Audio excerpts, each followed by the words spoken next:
کہ فقہائے کرام نے یہ نیت لکھی ہے کہ پہلی آپ کریں کہ میری نماز جو چھوٹی ہے ان میں سے پہلے کی، یعنی یا اللہ دل میں یہ نہیں، زبان سے کہنا ضروری نہیں،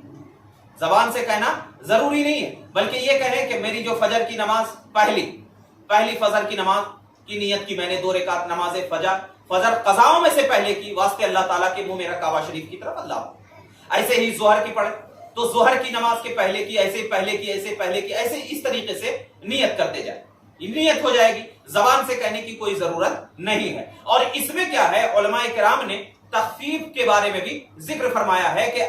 کیا ہے، اس میں آپ تخفیف بھی کر سکتے ہیں، جیسے کہ علامہ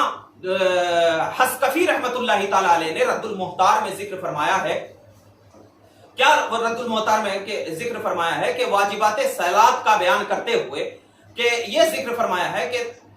ان میں تعدیل ارکان کو بھی کیا ہے شمار کیا، یعنی جو تعدیل ارکان ہوتی ہے یہ کے بعد دیگرے، اس کے بعد دیگرے شمار کیا، اور لکھا ہے کہ رکوع اور سجود میں ایک تسبیح سکون کے ساتھ ٹھہرے رہنا یہ واجب ہے،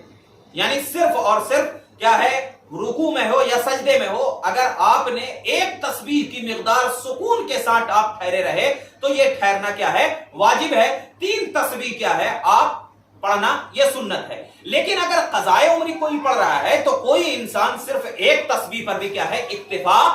کر سکتا ہے، تسبیح میں اکتفا کر سکتا ہے۔ اور ایسے ہی اب اگر کوئی فرض نماز آپ پڑھ رہے ہیں،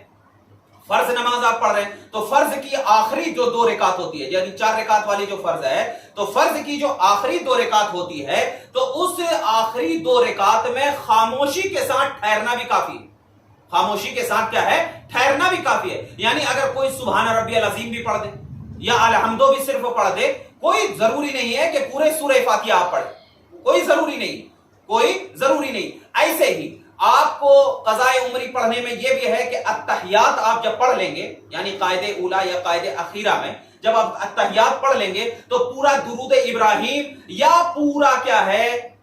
جو دعائے معصورہ ہوتا ہے اس کا بھی پڑھنا پورا ضروری نہیں ہے، صرف علماء فرماتے ہیں اللہم صلی علی محمد بھی آپ نے اگر پڑھ لیا التحیات کے بعد، اللہم صلی علی محمد بھی التحیات کے بعد پڑھ لیا تو بس کافی۔ یہ قضائے عمری پڑھنے کا طریقہ بتا رہا ہوں، تو اس میں تخفیف آپ کر سکتے ہیں، اس میں کیا ہے تخفیف آپ کر سکتے ہیں، لیکن آپ اگر سوچیں گے کہ فرض کی پہلی 2 رکعتوں میں ہم کیا یہ صرف سورہ فاتحہ پڑھ لیں اور کیا ہے دوسری سورت میں ملائیں، تو یہ درست نہیں، یہ کیا ہے درست نہیں ہے۔ ہاں آپ کو تو بہتر یہ ہونا چاہیے کہ آپ اسی طریقے سے پڑھیں جیسا کہ عام طریقوں سے آپ نماز پڑھتے ہیں۔ یہ تو کیا ہے اس شخص پر ہے جو کہ کیا ہے ایک دم بالکل حد درجہ کمزور ہو چکا ہو یا کیا ہے اس کو کھڑے ہونے کی طاقت نہیں ہے، تو کیا ہے اس کو تخفیف کی صورت بتائی گئی۔ ایسے ہی جو وتر کی بھی جو قضا ہے، وتر کی قضا ہوئی ہے تو دعائے قنوت کے بجائے اللہم اغفر لی اتنا بھی پڑھ سکتے ہیں۔ دعائے قنوت یعنی تیسری رکعت میں جب اللہ اکبر کہہ کر کے ہاتھ باندھتے ہیں اور دعائے قنوت پڑھتے ہیں تو دعائے قنوت کے بجائے آپ اللہم اغفر لی بھی پڑھ سکتے ہیں۔ علماء فرماتے ہیں اس لیے کہ تیسری رکعت میں دعائے معصورہ پڑھنا یہ واجب قرار دیا گیا ہے، لیکن کسی خاص مخصوص دعا کو پڑھنا یہ واجب نہیں دیا ہے۔ دعائے قنوت یہ سنت ہے، دعائے قنوت مخصوص دعائے قنوت پڑھنا یہ سنت ہے، اور جب دعائے قنوت مخصوص پڑھنا سنت ہے تو کسی دعا کو خاص کرنا یہ واجب